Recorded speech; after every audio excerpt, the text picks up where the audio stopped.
Good morning, everyone. I'm Noval from Faculty of Economy of Batanghari University. Economy development is the process through which economies are transformed from one in which most people have very limited resources and choices to one in which they have much greater resources and the choices. Development economics refers to studies of economics with relatively low per capita resources, so-called developing economics. What causes economics to move from very low per capita resource level to high? One in a fundamental question that development economics addresses. In the amended post-Second World War period development economics branches of economics because development economics perceived that development problems were different in kind from those on which mainstream economists were focusing. The conceptualization of development adopted the recent onset of assumption about the condition in developing economics. Labor was in surplus so that labor could be removed from traditional agriculture with not lost in the product. Physical capital such as machinery and equipment was the limiting constraint on development. Domestic market had limited efficiency. Industrialization was key prospect from developing countries in international market was not promising, and policy market had good information and could act effectively in disinterested manners. The policy inflection the followed were to focus on capital accumulation and industrialization behind various industrial import and to use quantitative direct policies, not price-related policies such as tax and subsidy. Cost-benefit ration and planning to direct the change that had to be made from development without concern about macroeconomics, foreign sector balance. In the later denses of 20th century, many of the associations of this paradigm were studied and questioned. The result was a sea change in the understanding of the development process and the implication from policy. At the start of the 21st century in the correct consensus, upon A.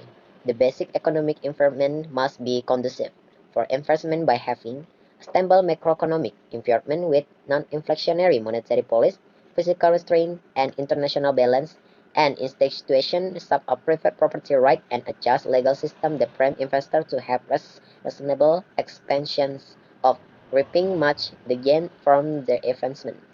B. Human capital such as education is important in additional to physical capital.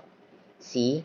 Responsiveness to incentive created by market and policies abroad often substantial.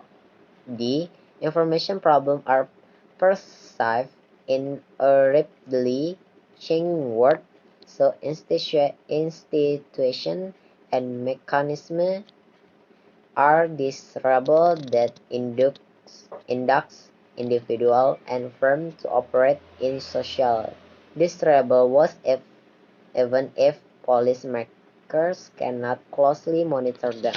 The information problems are pervasive in a rapidly changing world, so institutions and mechanisms are desirable that induce individual and firms to operate in socially desirable was even if policymakers cannot closely monitor them. And A. Policies should maintain macroeconomic balance, development institutions so that investors have reasonable expectations of gaining returns from good investment, encourage competition to induce productivity increase through an unbiased international trade system and through eliminating legal barriers and lessening transportation and communication barriers to great competition, and as market-friendly intervention through price and subsidy that are transparent, rule-based, general, and non-discriminatory. Database continue about how the international financial system should be managed, what are the implications of the demographic transition and aging population, what are the trade-offs between poverty reduction versus growth, what are the role of social conscience and social capital, who should one think about changing preferencing, what is the association between economic participation and political participation, and what is the extent of externalities effect beyond thus transference through market from human resource, such as education and popularity and economic growth. Thank you for listening.